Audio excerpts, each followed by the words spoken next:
साथियों, बिहार पुलिस सिपाही की परीक्षा 7 अक्टूबर और 15 अक्टूबर के लिए आज की इस वीडियो में 2023 के टॉप 50 करंट अफेयर्स के प्रश्नों को कवर करेंगे। तो सेशन आप लोगों के लिए काफ़ी ज़्यादा इम्पोर्टेंट रहेगा, क्योंकि साथियों आपके एग्जाम में लगभग 10 से 12 क्वेश्चन करंट अफेयर्स से डायरेक्ट पूछे जाते हैं। तो साथियों सेशन का पहला क्वेश्चन है, बिहार के किस विद्यार्थी को नारा के मून मिशन में शामिल किया गया है।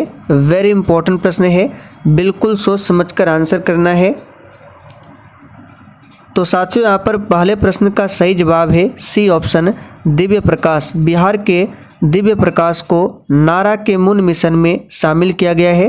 तो आपका यहाँ पर सी ऑप्शन राइट आंसर है। चलिए दूसरा प्रश्न है, बिहार सरकार किस वर्ष में कार्य लेखा प्रबंधन सूचना प्रणाली के लिए वेम्स लागू करेगा। तो बिहार सरकार किस वर्ष में कार्य लेखा प्रबंधन सूचना प्रणाली के लिए वेम्स लागू करेगा। तो यहाँ पर इसका सही जवाब है 2024 में। चलिए आगे देखिए, बिहार में विशिष्ट फसल उत्पादन आधारित कितने आदर्श बागवानी केंद्र स्थापित किए जाएंगे। चलिए हम लोग फटाफट से 50 प्रश्नों को कवर कर लेते हैं। तो आप लोग ध्यान से देखिएगा। तो यहाँ पर तीसरे प्रश्न का सही जवाब हो जाएगा ऑप्शन ए। याद रखिएगा, बिहार में विशिष्ट फसल उत्पादन आधारित 7 आदर्श बागवानी केंद्र स्थापित किए जाएंगे।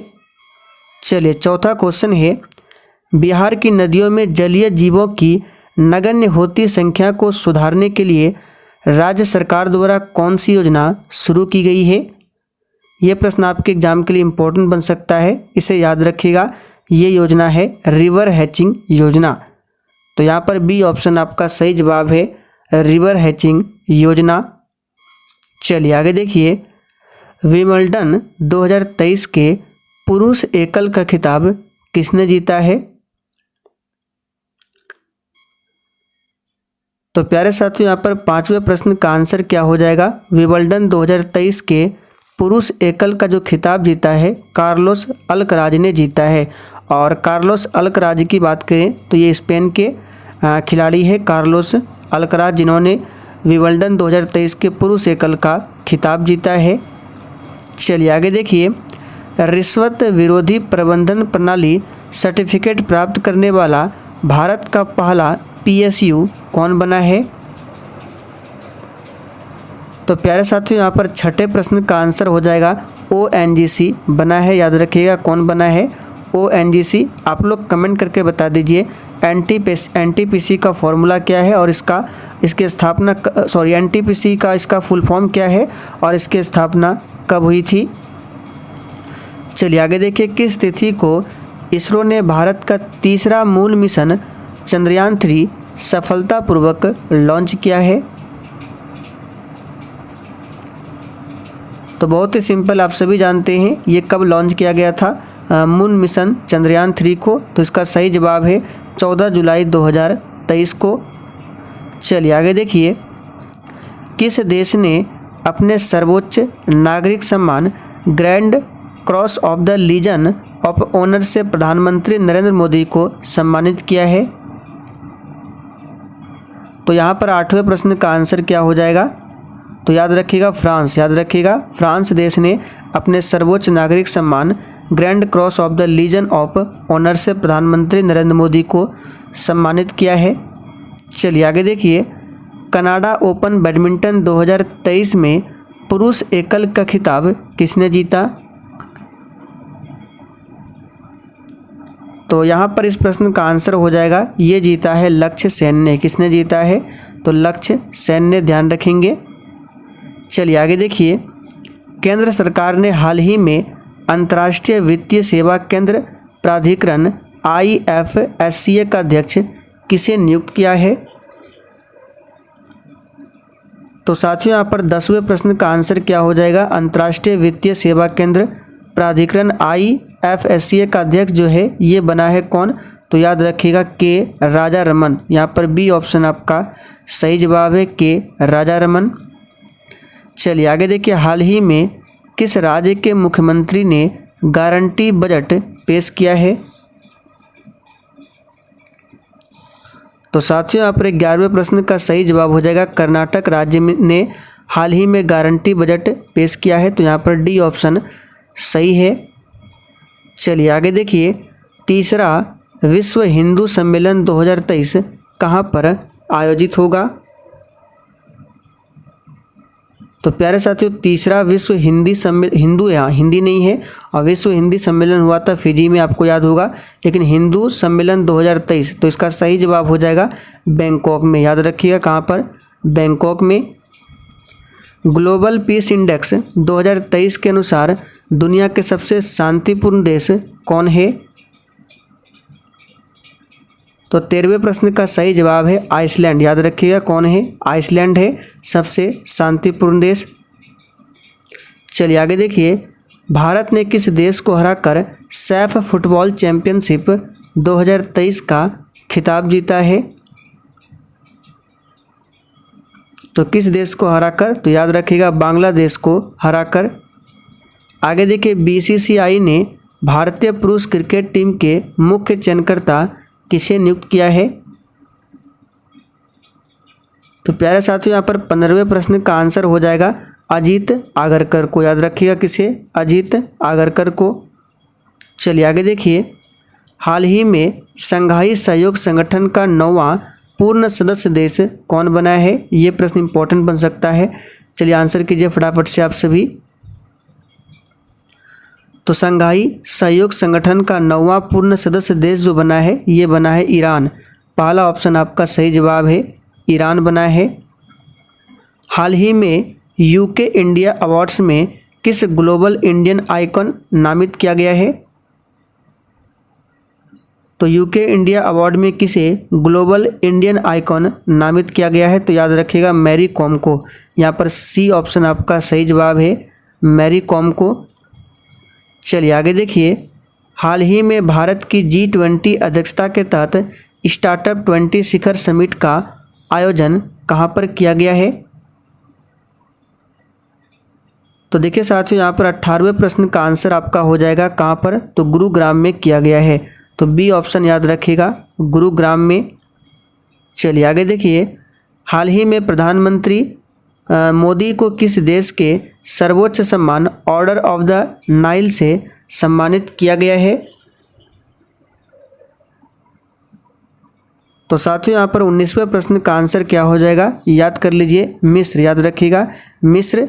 तो यहाँ पर डी ऑप्शन आपका सही जवाब है, मिस्र देश के सर्वोच्च सम्मान है ऑर्डर ऑफ द नाइल, इससे सम्मानित किया गया है प्रधानमंत्री नरेंद्र मोदी को। चलिए आगे बढ़ते हैं, हाल ही में देश की सबसे बड़ी निजी कोच फैक्ट्री का उद्घाटन कहाँ पर हुआ है। तो देखिए, हाल ही में देश की सबसे बड़ी निजी कोच फैक्ट्री का उद्घाटन किया गया है तेलंगाना में। कहाँ पर किया गया है, तो तेलंगाना में। नेक्स्ट है, हाल ही में किस नाम से भारत मालदीव का संयुक्त 12वें सैन्य अभ्यास संपन्न हुआ है। चलिए, भारत और मालदीव के बीच कौन सा, तो 12वां सैन्य अभ्यास संपन्न हुआ है, और उसका नाम क्या है। तो याद रखिएगा नाम है इसका एक्स एक्वेरिन 23। यहाँ पर डी ऑप्शन आपका सही जवाब है, याद रखिएगा। चलिए आगे देखिए, अमेरिकी कांग्रेस के संयुक्त सत्र को दूसरी बार संबोधित करने वाले पहले भारतीय नेता कौन बने हैं। और देखिए साथियों, जितने भी विभिन्न देशों के बीच संयुक्त सैन्य अभ्यास है उसको एक बार आप लोग याद कर लीजिएगा, क्योंकि 1 अक्टूबर को पूछा गया था। तो यहाँ पर 22 का आंसर हो जाएगा आपका नरेंद्र मोदी। कौन हो जाएगा, नरेंद्र मोदी। 9वां अंतर्राष्ट्रीय योग दिवस पर कहाँ 1.25 लाख लोगों ने एक साथ योग करके रिकॉर्ड बनाया है। तो याद रखिएगा कौन सा अंतर्राष्ट्रीय योग दिवस पर, तो 9वां अंतर्राष्ट्रीय योग दिवस पर कितने लाख लोग, 1.25 लाख लोगों ने एक साथ योग करके रिकॉर्ड बनाया है। ये कहाँ पर, तो सही जवाब है सूरत में, गुजरात के सूरत में। एशियाई तलवारबाजी चैंपियनशिप 2023 में किसने भारत के लिए पहला पदक जीतकर इतिहास रचा है। तो देखिए, तलवारबाजी चैंपियनशिप 2023 में पहला पदक जीता है भारत के लिए। तो ये प्रश्न इंपॉर्टेंट बन सकता है, इसको याद कर लीजिए, भवानी देवी ने। यहाँ पर सी ऑप्शन सही है। चलिए आगे बढ़ते हैं। राष्ट्रीय जल पुरस्कार 2022 में सर्वश्रेष्ठ राज्य श्रेणी में प्रथम पुरस्कार किसे मिला है? तो राष्ट्रीय जल पुरस्कार 2022 में सर्वश्रेष्ठ राज्य श्रेणी में प्रथम पुरस्कार मिला है मध्य प्रदेश को। चलिए आगे देखिए, हाल ही में अमेरिका ने किस देश को विकासशील राष्ट्र के दर्जा से वंचित कर दिया है? तो अमेरिका ने किस देश को विकासशील राष्ट्र के दर्जा से वंचित किया है? तो याद रखिएगा चाइना को। यहाँ पर सी ऑप्शन आपका सही जवाब है। चलिए आगे देखिए, पहले जनजातीय खेल महोत्सव 2023 का आयोजन कहाँ पर किया गया है?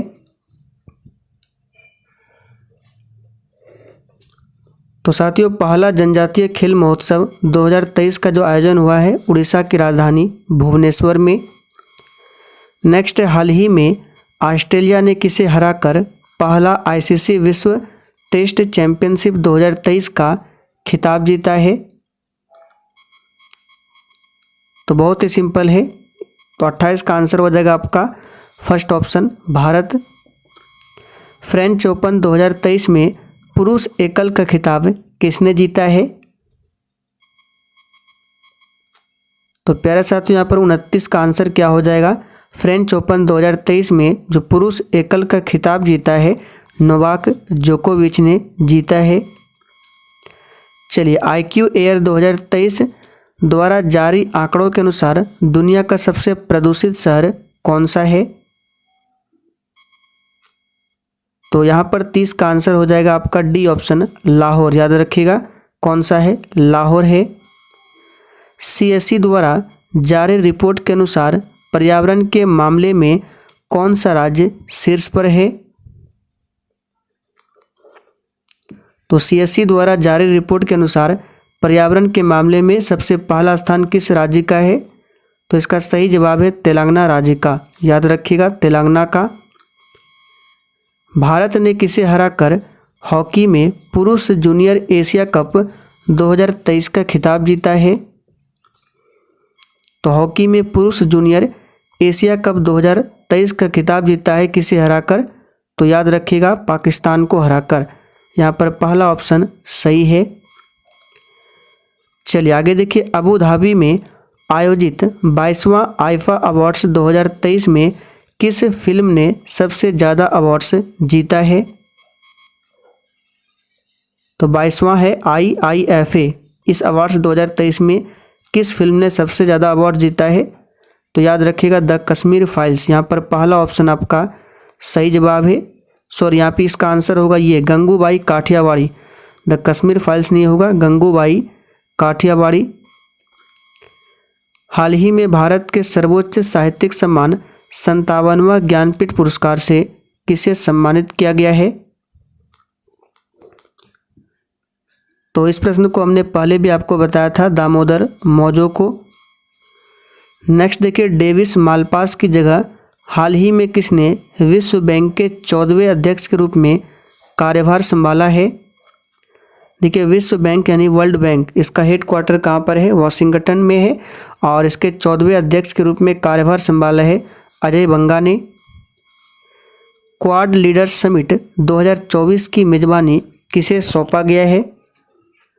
तो क्वाड के बारे में हमने टेलीग्राम पर बताया था, इसमें कितने सदस्य देश है, कौन कौन से देश है, और 2024 की जो मेजबानी है ये अपना देश भारत को सौंपा गया है। चलिए आगे देखिए, भारत और इंडोनेशिया के बीच किस नाम से हाल ही में चौथा नौसेना अभ्यास आयोजित हुआ है? तो भारत और इंडोनेशिया के बीच कौन सा चौथा नौसेना अभ्यास स्टार्ट हुआ है? तो यहाँ पर 37 का आंसर आपका क्या हो जाएगा? D option. याद रखिएगा समुद्र शक्ति। कौन सा? समुद्र शक्ति। नेक्स्ट है, हाल ही में संयुक्त राष्ट्र ने हर साल 26 नवंबर को किस दिवस के रूप में नामित किया है? तो बहुत ही सिंपल है, 26 नवंबर को विश्व सतत परिवहन दिवस के रूप में नामित किया है। और 26 नवंबर को क्या मनाया जाता है? तो संविधान दिवस भी मनाया जाता है। चलिए आगे देखिए, हाल ही में बंगाल की खाड़ी में आए चक्रवाती तूफान मांचा जो नाम है किस देश के द्वारा दिया गया? तो यहाँ से प्रश्न बन सकता है मांचा क्या है? तो याद रखिएगा चक्रवाती तूफान कहाँ पर आया था? तो बंगाल की खाड़ी में। और मांचा जो नाम दिया गया किस देश के द्वारा? तो याद रखिएगा यमन के द्वारा।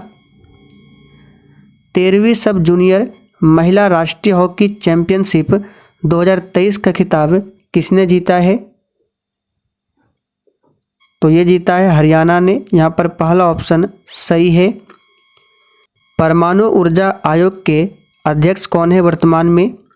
देखिए, परमाणु ऊर्जा आयोग की स्थापना 1948 में किया गया था और इसके वर्तमान में जो अध्यक्ष है ये A.K. मोहंती है। चलिए, चलने के अधिकार को लागू करने वाला पहला राज्य कौन बना है? तो चलने के अधिकार को लागू करने वाला पहला राज्य बना है पंजाब। कौन सा बना है? पंजाब बना है। तो यहाँ पर सी ऑप्शन सही है। किस देश के हैरिस पार्क का नाम बदलकर लिटिल इंडिया किया गया है? तो साथियों यहाँ पर 43 का आंसर क्या हो जाएगा? ऑस्ट्रेलिया। ऑस्ट्रेलिया में हैरिस पार्क है, इसका नाम बदलकर लिटिल इंडिया किया गया है। 2000 किलोमीटर तक की मारक क्षमता वाले बैलिस्टिक मिसाइल खैबर का सफल परीक्षण किस देश में किया है?